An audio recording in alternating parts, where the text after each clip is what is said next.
नमस्कार दोस्तों, मैं हूं मिथिलेश कुमार और आज हम टॉपिक लाए हैं वो क्लास 8 से है। किस क्लास से है? ये क्लास 8 का साइंस से है। सब्जेक्ट जो है वो साइंस से है, ठीक है। और उसमें जो मेरा दूसरा जो चैप्टर है धातु और अधातु, उस चैप्टर को हम आज बताने वाले हैं कि ये जो चैप्टर है बहुत ही इंपॉर्टेंट है। उसमें सिर्फ आपको एक टॉपिक आपको समझाने वाले हैं कि धातु और अधातु। पूरा जो चैप्टर हम लोग पढ़ते हैं पूरा चैप्टर का निचोड़ हम समझा के बस बने रहिए हमारे वीडियो में। और आपको हम बताएंगे कि धातु क्या है। और लिखा हुआ है कि धातु एवं अधातु के गुण, एक तरफ लिखे हैं धातु और एक तरफ लिखे हैं अधातु। अब दोनों के गुणों को मैंने तुलना किया है, ठीक है। तो क्या है गुण? सबसे पहला जो पॉइंट है यहाँ पर कि धातु चमकीला होता है, ठीक है। कोई भी धातु जो होता है वो क्या होता है? चमकीला होता है, उसमें चमक होती है। धातु में क्या होती है? चमक होती है, तो उसकी एक पहचान है। लेकिन अधातु में चमक नहीं होती है। जैसे जो भी पॉइंट है, धातु जो होता है उष्मा का सुचालक होता है। अब ये धातु जो उष्मा का सुचालक होता है कैसे होता है, कैसे इसको पता करेंगे? इसको पता करने का एक ही तरीका है कि कोई भी अगर हम मेटल लेते हैं, कोई भी धातु लेते हैं, वो धातु को जैसे कि मान लिया जाए एक लोहे की जो होता है, कुछ भी होता है, उसको हम क्या करते हैं, अगर आग में डालते हैं तो क्या होता है कि जो भाग हम आग में डालते हैं वो तो गर्म होता ही है, लेकिन जो भाग को हम पकड़े रखते हैं, है ना। यानी कहने का तात्पर्य है कि पहला जो सिरा आग में है वो तो गर्म होगा ही, लेकिन जो सिरा हम पकड़े रखे हैं वो भी धीरे धीरे गर्म होने लगता है।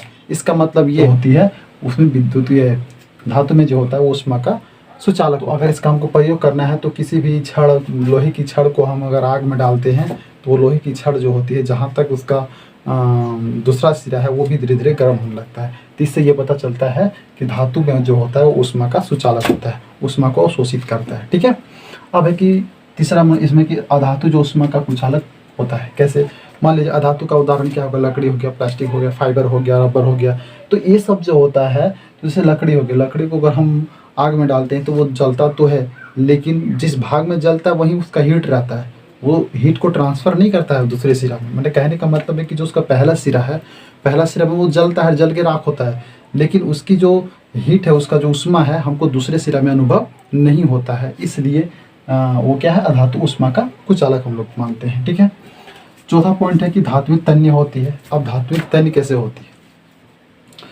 तो सबसे पहले तन्यता का मतलब होता है कि मतलब उसको कोई भी धातु ऐसा है उसको खींच के लंबा हम कर सकते हैं। सो जैसे कि जितने भी बिजली का जो तार बनता है ना, तो तन्यता के गुण के कारण बनता है। अगर धातु में तन्य का गुण नहीं हो तो बिजली का तार बनना असंभव है।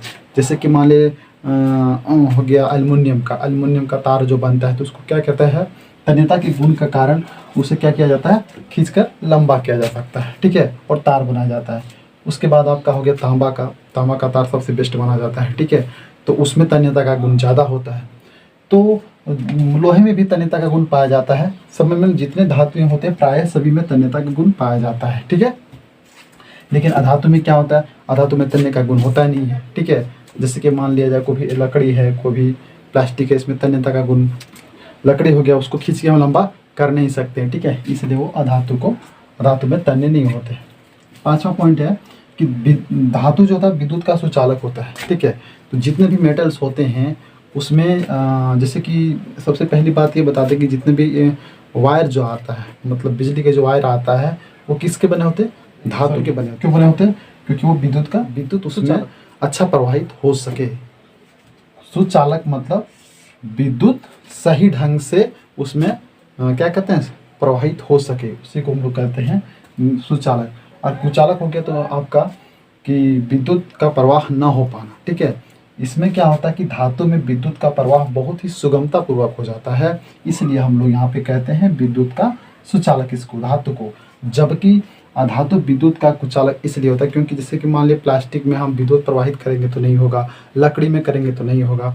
तो जो भी अधातुएं होती है उसमें विद्युत का कुचालक होता है, उसमें विद्युत धारा प्रवाहित नहीं करता है, जबकि धातु में विद्युत धारा प्रवाहित होता है, ठीक है।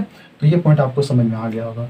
अब चलते हैं, लास्ट पॉइंट है कि धातु कौन सा होता है, उसका एग्जाम्पल क्या है। तो इन 2-4 मैंने एग्जाम्पल का जो एग्जाम्पल हो गया, धातु का एग्जाम्पल हो गया सोना, चांदी, लोहा, पीतल, एल्युमिनियम आदि, मतलब और भी बहुत सारे होंगे, तो आगे हम बताएंगे। उसके बाद धातु में आपका क्या आ जाता है? लकड़ी हो गया, रबर हो गया, प्लास्टिक हो गया, तो इस प्रकार से अधातु का उदाहरण है। तो आपको पूरी तरह से ये समझ में आ गया होगा कि धातु और अधातु के गुण क्या है। मतलब जो ये चैप्टर है इसी पर बेस है। इसी प्रकार से साइंस के और भी टॉपिक को देखने के लिए, क्योंकि 8 क्लास का जो टॉपिक मैंने स्टार्ट कर दिया, तो एक बाय एक हम आपको समझाते रहेंगे और सिलेबस के आधार आपको बताते रहेंगे, ठीक है। तो उसको देखने के लिए आपको मेरा चैनल जो है बेसिक लर्न, उसको सब्सक्राइब करना पड़ेगा, और सब्सक्राइब करने के बाद जो बेल आइकन है उसको प्रेस करके ऑल में क्लिक कर दीजिएगा, ठीक है, ताकि आगे आने वाले वीडियो आपको सबसे पहले पहुंचे। तो सब्सक्राइब जरूर कीजिएगा। तो मिलते हैं फिर नए वीडियो में, तब तक के लिए जय हिंद।